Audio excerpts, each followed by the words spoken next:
Bonjour et bienvenue pour cette nouvelle édition des prévisions financières. Aujourd'hui, je reçois Jared Davis de Smile Global Management pour jeter un coup d'œil aux perspectives de l'euro-dollar.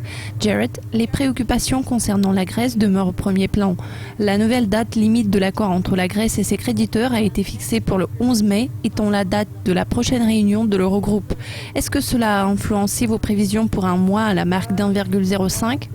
Je dois vous avouer que dans l'ensemble, nos prévisions sont restées les mêmes parce que les principaux facteurs d'impact pour l'euro-dollar n'ont pas changé. La Banque centrale européenne poursuit son programme d'assouplissement quantitatif tandis que la Fed va sûrement relever les taux. Donc ces deux politiques monétaires continuent de se développer dans deux directions opposées. La situation grecque a sûrement de l'impact. Pourtant, même si la Grèce reste au sein de la zone euro, nous sommes menés à croire que l'euro-dollar poursuivra sa baisse. En cas de la sortie de la Grèce, ça va tout simplement ajouter un peu de pression à la baisse. En général, cela ne change pas nos prévisions concernant cette perte de devises. Une série de faibles données émanant des États-Unis ont renforcé les spéculations sur ce que la Fed pourrait reporter à plus tard la hausse des taux d'intérêt. Est-ce probable et comment est-ce que ça a influencé vos prévisions pour 3 mois à la marque d'1,04 ? En ce qui concerne le relèvement des taux d'intérêt, nous l'envisageons toujours.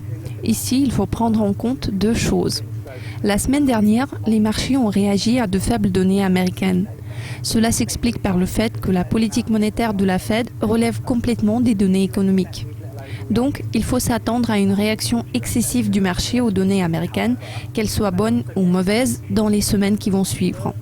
Cependant, les deux choses clés qui importent le plus pour la Fed sont avant tout l'inflation, car ils vont chercher à comprendre si l'inflation va atteindre son taux cible de 2%, car si cette condition est remplie, ils seront plus confiants en l'avenir de l'économie et pourront donc relever les taux. C'est la première chose.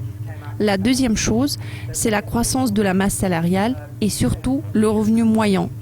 Ils voudront voir une amélioration au niveau des revenus moyens avant de procéder au relèvement des taux. C'est tout ce qu'il leur faut pour prendre cette décision.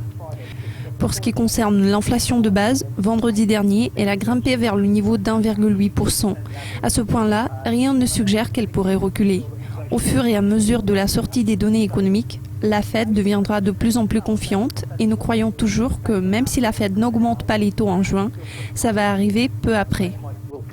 Alors tout cela m'amène à croire qu'il ne s'agira pas d'un report des dates considérable.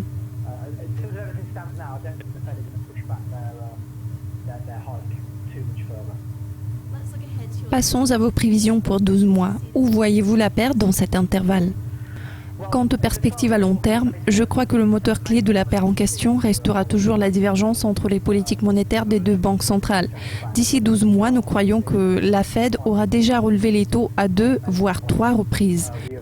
Nous nous attendons également à ce que d'ici un an, la Banque centrale européenne aura déjà injecté des milliards d'euros dans son économie dans un effort de renouer avec la croissance et stimuler l'inflation.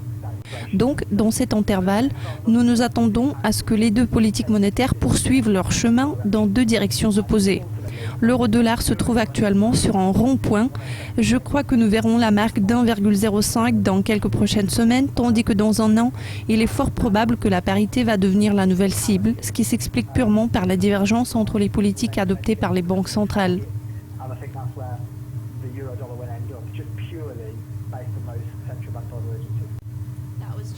Vous avez entendu les propos de Jared Davis de Smile Global Management. Cela conclut cette édition des prévisions. Merci de nous avoir rejoints. Ne ratez pas la prochaine édition où nous allons nous focaliser sur une autre paire de devises. Au revoir.